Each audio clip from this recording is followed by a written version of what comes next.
ल नमस्कार, म अविराज राई, यस केप्लासगढी 3 बासपानी।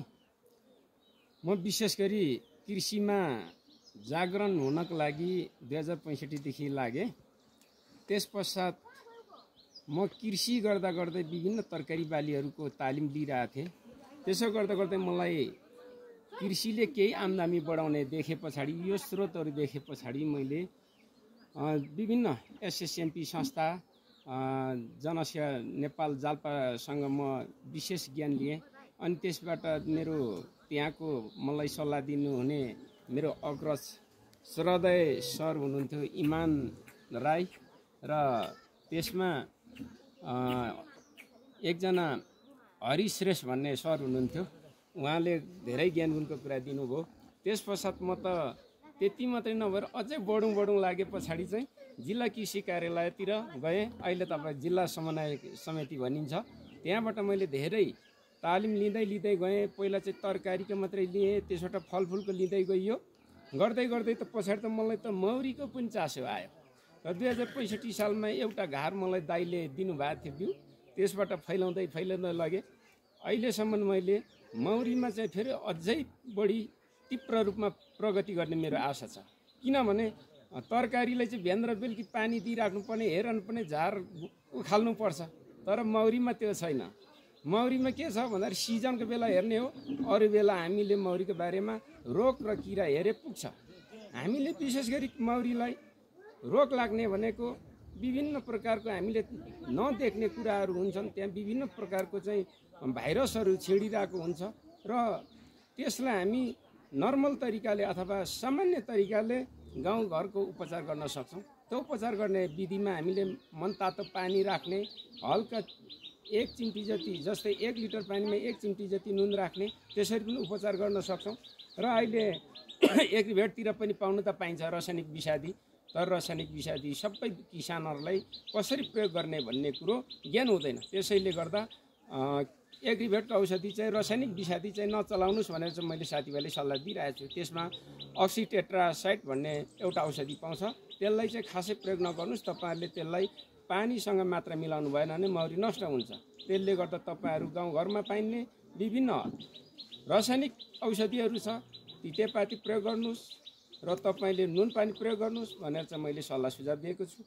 र अहिले यो मौरीमा सबैभन्दा बढी समस्या आइरहेको चाहिँ अहिले किराहरूको प्रकोप छ। गाउँघरमा प्रत्यक्ष आँखाले देखिने चाहिँ जस्तै माली स्याब्रो, अरिङ्गाल, यो चाहिँ प्रत्यक्ष देख्छौँ सबैले। यो चाहिँ लाग्दो रहेछ भन्ने कुरा हुन्छ। तर घारभित्र खोलेर हेर्ने हो भने यो घारभित्र 2-3 प्रकारको किराहरू छन्। खपटे किरा छन्, झुम्रा छन्, सुलसुले छन्। त्यसमा एउटा सानो फुल खाने मैनपुतली पनि हुन्छ कि हैन? मैनपुतली त्यसले मैनपुतलीले धेरै नष्ट गरिरहेको हुन्छ। तर मैनपुतली चाहिँ बर्खायाममा लाग्ने गर्छ।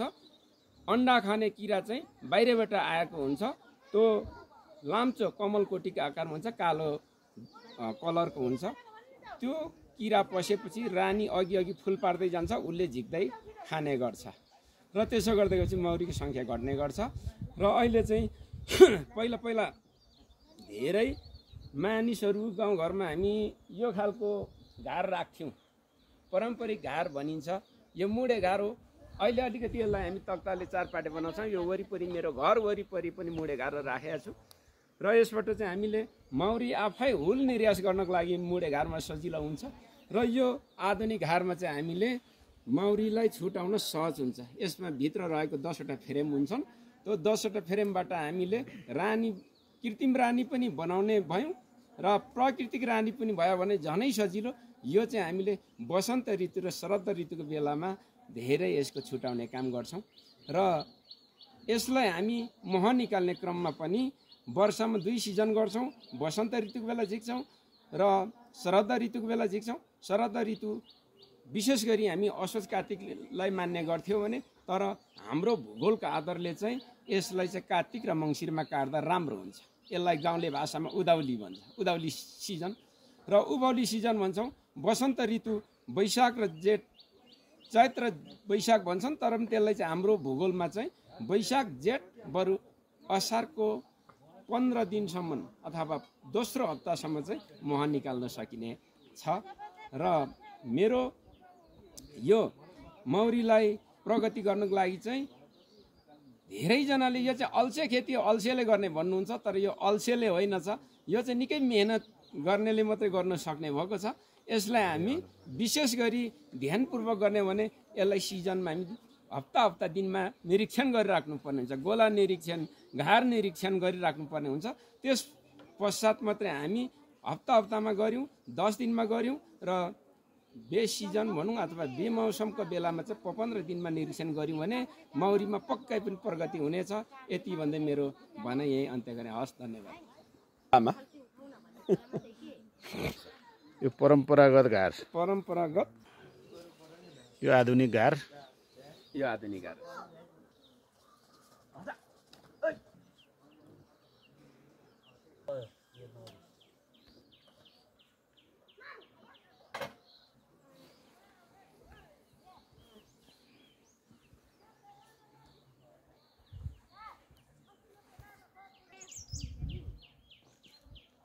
सङ्कट थियो सर।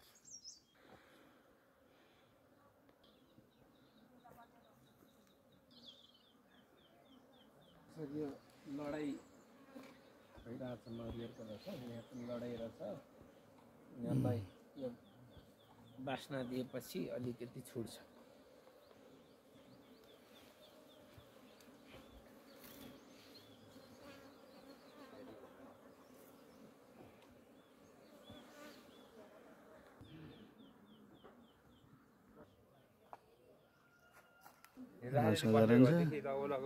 केही गजब छ नि, मरा छ नि।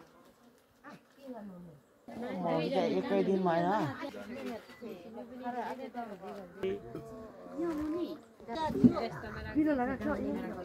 यो अहिले चिसो भयो, तर अहिले मौरी भएको चाहिँ साह्रो चिल्छ, म त मन पर्दैन।